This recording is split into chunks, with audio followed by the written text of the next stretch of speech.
पैसा ही पैसा होगा।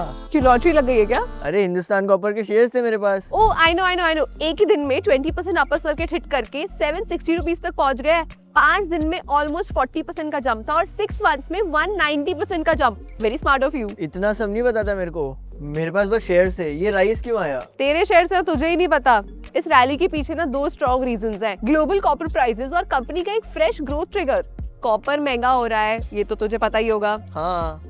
हाँ, तो हिंदुस्तान कॉपर का बिजनेस डायरेक्टली कॉपर प्राइसेस से लिंक्ड है। जब कॉपर महंगा होता है तो कॉपर प्रोड्यूसर्स के मार्जिन्स और प्रॉफिट्स इंप्रूव होते हैं और अभी एग्जैक्टली ना वही हो रहा है। पिछले 1 साल में ना ग्लोबल कॉपर प्राइसेस 40% से ज्यादा बढ़ चुके हैं। इंटरनेशनल मार्केट्स में कॉपर नियर रिकॉर्ड लेवल्स पे ट्रेड कर रहा है। मार्केट इससे ये सिग्नल ले रहा है कि कॉपर कंपनीज की अर्निंग्स और कैश फ्लोज आने वाले टाइम में बेहतर हो रहे हैं। इसी एक्सपेक्टेशन का फायदा हिंदुस्तान कॉपर को मिल रहा है। लेकिन कॉपर प्राइसेस इतने तेज क्यों बढ़ रहे हैं? इसके पीछे डिमांड और सप्लाई दोनों की साइड के रीजंस हैं।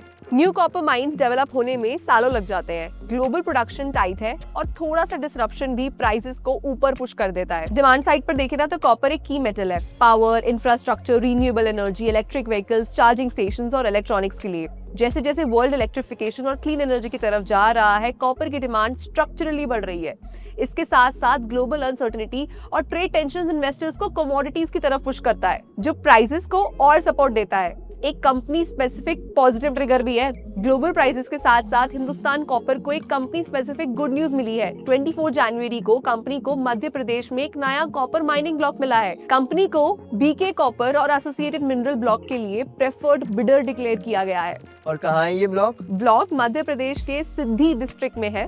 गवर्नमेंट ऑक्शन के थ्रू अलॉट हुआ है। हिंदुस्तान कॉपर ने हाईएस्ट फाइनल बिड दी है। लाइसेंस कॉम्पोजिट नेचर का है, मतलब एक्सप्लोरेशन के बाद माइनिंग की परमिशन मिल सकती है। अभी रिजर्व्स, प्रोडक्शन कैपेसिटी या टाइमलाइंस पब्लिक नहीं हुए हैं। तो एक काम करता हूँ और बाय कर लेता हूँ। पूरा सुन लिया कर। अपर सर्किट के बाद शॉर्ट टर्म प्रॉफिट बुकिंग आ सकती है और माइनिंग स्टॉक्स का भी ना रियल बेनिफिट टाइम लेता है, क्योंकि अप्रूवल्स, एक्सप्लोरेशन और डेवलपमेंट इन्वॉल्व होता है। कॉपर प्राइसेस वॉलेटाइल है। अगर ग्लोबल प्राइसेस कूल होते हैं तो कॉपर स्टॉक्स गिर भी सकते हैं, पर मार्केट ये देख रहा है कि कंपनी ने अपनी long term resource pipeline strong की है, तो ये कोई रैंडम मूव नहीं है। मार्केट आज ग्रोथ, विजिबिलिटी और फ्यूचर अर्निंग्स को प्राइस कर रहा है। Investment in the securities market is subject to market risks. Read all the related documents carefully before investing.